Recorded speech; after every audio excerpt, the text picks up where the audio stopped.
Hey to all my people all across the United States of America. I want to make a quick political video to address some of the things that are going on. First and foremost, I'm happy that even though it took us quite some time to get on the bandwagon to understand what I've been trying to teach for a long time in regards to race relations in America and political devotees to specific political parties that worked against our best interests for the longest time. I'm glad that we're all coming on one accord and getting a better understanding of how this whole political thing works and what we need to do in order to be successful in our own personal advocacy throughout the political world. First and foremost, I just want to make sure that we understand that there is no political affiliation with any organization that is not giving us anything in return for our vote. For maybe 6 decades or so, we've been politically aligned with the Democratic Party, and all they've given us is hopes, dreams, and aspirations. Lie upon lie upon lie, and giving us black civil rights leaders and black politicians who convince us by pulling our heartstrings to vote one way and against another interest or another group to get nothing in return. In many instances, behind spookism. Well, if you vote for Trump, we're going to be back in slavery, yada, yada, yada, all that type of stuff. And we buy into it, hook, line, and sinker, time and time again. I remember last political season, I was debating with a lot of black folk that otherwise seemed to be relatively rational people. But when it came to political understanding and awareness, they got really irrational. It was all about emotions. Same people who voted for Barack Obama twice, same people who voted for Clinton twice. And they're coming to, and now they're coming to, I think they're coming full circle to the reality that after 20, 30 years of voting one way, that they've been being played. And I'm hoping that our political astuteness is at a point where we realize now that the only way we can ensure we don't get paid is that before we're willing to vote for anyone, they have to, one, promise us something, two, do something while they're in their current political post before they have great aspirations to let us know that they have our best interest at heart. If they don't, we don't give them our vote. It's really just that simple. And we've complicated some of the most simple things when it comes to politics. If you take into account all the other racial or ethnic groups in America are first given something to promote their best interests before they even consider voting for a political party, and we constantly do it completely backwards.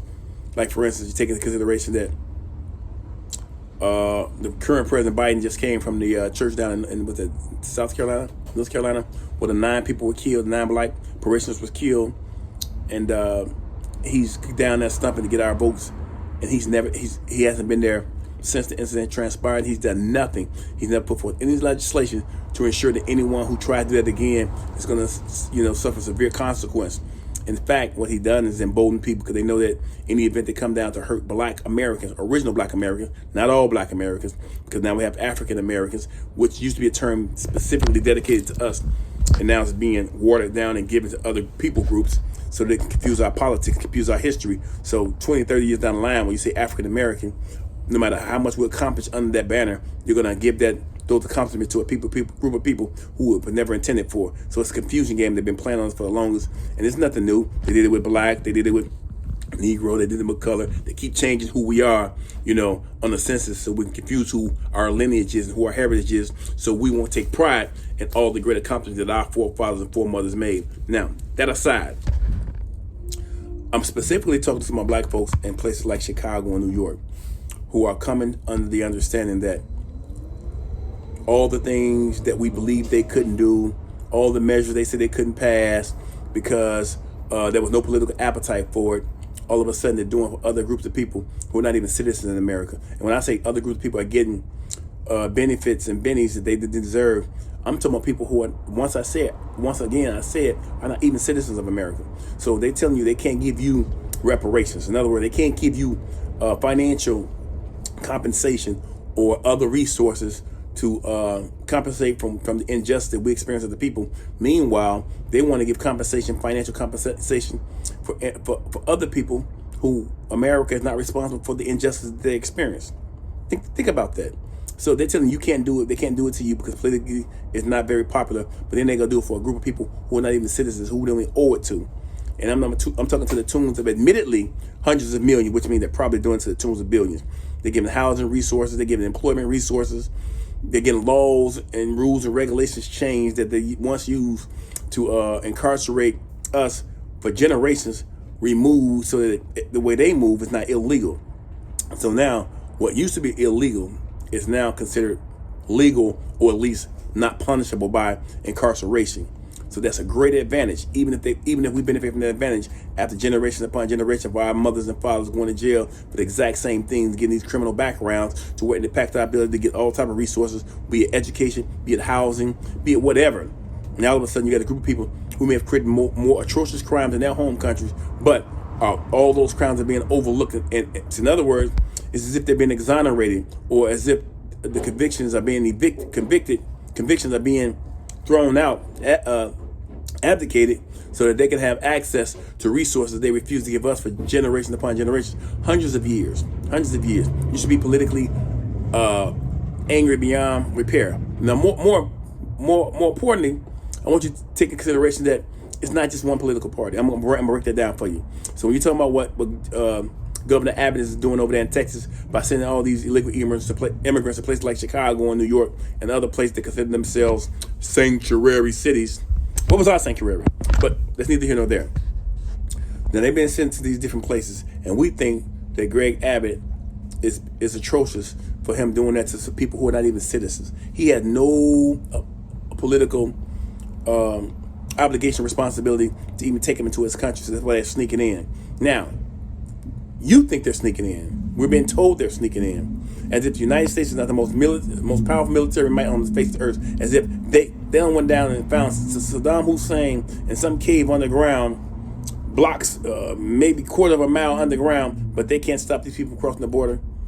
Understand that Greg Abbott, this is his name, Greg Abbott, whatever his name is, Abbott, Governor Abbott, and the Governor Pritzker of Illinois, as well as the mayors who are involved in Chicago, they're all on the same team. Good cop, bad cop.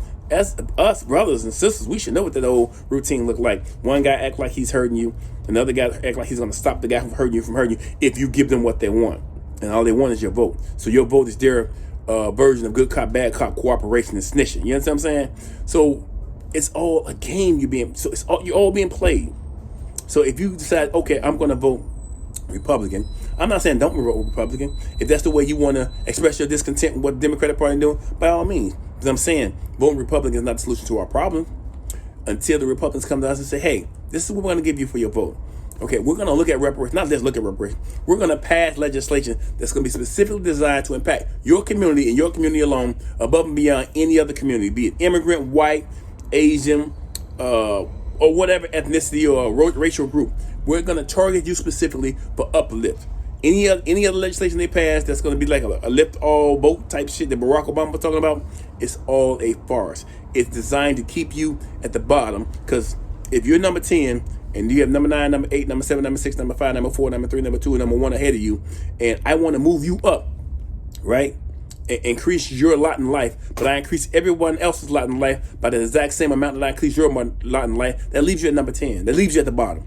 And that's the game they've been playing on us. So I'm just putting this out here. I don't have time to really because I'm at work. Got 2 minutes before I need to move on. I don't have time to really get in detail about this, but I think that I need to share this with my people. I think that you guys need that. Now, I think that you're politically in a place where now you can understand where I'm coming from with this. A lot of time I used to get a lot of back and forth.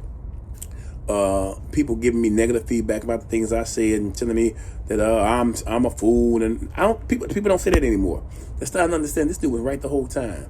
Now that you understand that, I want to get you a little bit more politically aware. I want to make you start understanding that it's not just enough to vote Republican. That's not enough. Without getting something in return for anything that you're going to give these people, quid pro quo. I scratch your back, you scratch mine. Nothing from nothing leaves nothing. That's our next move. Peace, one love, all power to the people.